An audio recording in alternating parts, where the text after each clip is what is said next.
Les élèves ne disposent maintenant que de quelques jours pour réaliser une œuvre artistique libre qui sera jugée au regard de la pertinence du message environnemental, de la qualité artistique et de l'évocation de l'activité portuaire. Nous avons décidé de sensibiliser le public concernant les tortues, donc la vie des tortues et nous avons, on va dire, simulé, essayé de représenter en grand format la vie d'une tortue. On a décidé, vu que les troisièmes utilisent une technique pour pouvoir réintroduire les coraux dans nos fonds marins, donc on a essayé de reproduire la même chose en utilisant un dôme où dessus nous allons placer des animaux qu'on a confectionnés avec des objets que l'on peut retrouver sur la plage ou dans les fonds marins. Notre idée, ça a été de faire une BD. On a eu plusieurs idées au départ, comme par exemple l'affiche. On va représenter ça aussi dans la BD.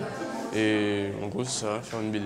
Le scénario, c'est les élèves voient la présentation du projet Caioli et ensuite ils réfléchissent ensemble à ce qu'ils pourraient faire pour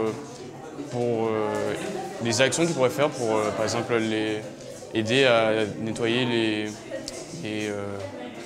les espaces marins.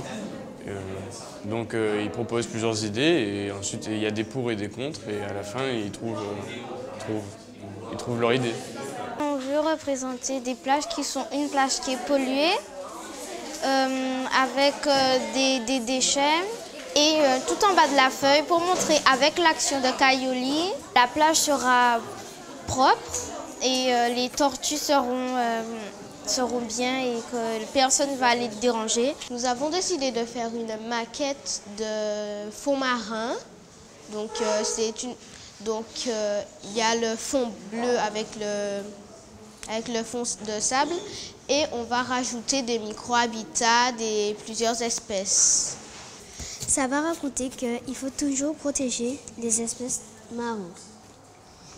Tortues, poissons, n'importe lesquels. Un artiste ainsi qu'un acteur de l'environnement participeront au jury qui se réunira le 31 mai pour distinguer les productions.